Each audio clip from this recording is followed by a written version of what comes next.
Ladies and gentlemen, across America and around the globe, welcome to the AGN TCL Streaming News Network, home of America's good news to the world. Good morning, good afternoon, good evening, good night, wherever in the world you happen to be. I'm Austin Miles. And I'm Angela Baxter, and here's today's news. Kids, teens, key to flood fighting effort in Fargo. Some children lugged sandbags that weighed more than they did. Determined teens showed up just after dawn with groups of friends ready and willing to shovel. New groups of kids arrived by busloads, all ready to join the race to protect their city from the rising Red River.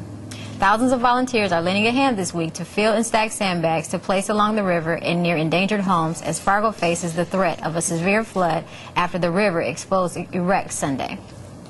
But the heart of the volunteer corps are the city's youngest citizens.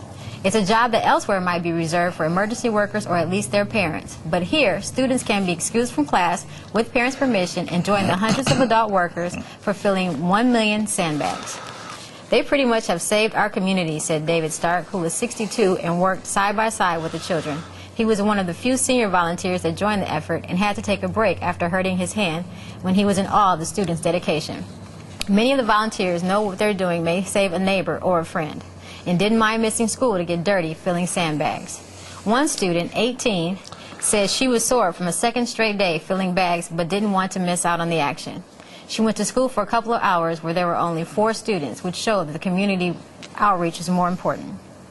Since March 1st, volunteers have been bused to Fargo's Sandbag Central, a building used to house a fleet of 25 garbage trucks. There, with the help of machines and volunteers, up to 100,000 sandbags can be filled in a 12-hour shift. 50 volunteers can fill about 1,000 sandbags an hour. The volunteers are expected to meet their goal Wednesday afternoon, 3 days ahead of schedule, and largely because of the help of the young students. More than 1,000 children and teens have participated in the effort. They certainly wouldn't be far along without the help of those kids. Some children are even in grade school and not old enough to enroll. 3-year-old Carson Ganacos brought his own plastic shovel and kept pace with his brothers Bradley, 8, and Adam, 11.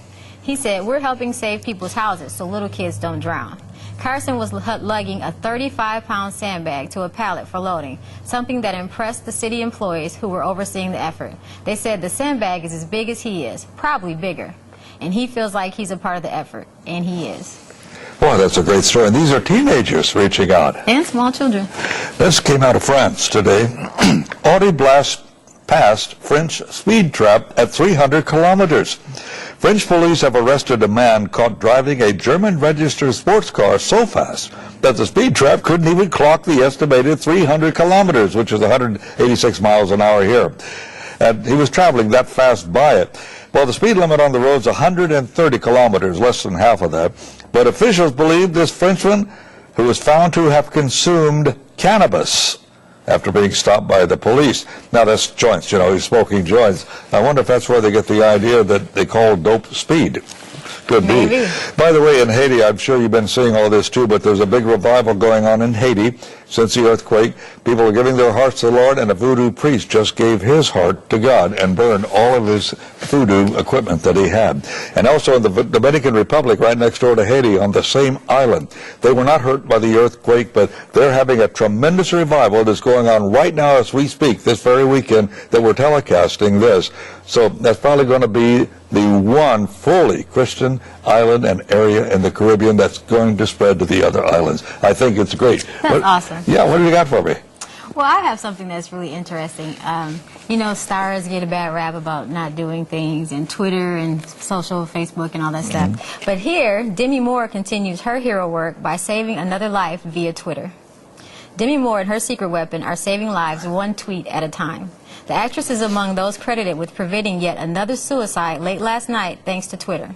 When a young man from Florida, just north of Orlando, wrote of his plans to hang himself, she responded immediately, "Are you asking for help?" The man proceeded to send several more messages to the actress. The county sheriff office tells that he received 2 calls from West Coast about the suicide threat. While Moore's reps have yet to react or confirm that she made one of those calls, one of them was most likely My Big Fat Greek Wedding star Nia Vardalos. "Please call 1-800-SUICIDE, she wrote. "I'm on the phone with them right now. They're wanting to talk to you."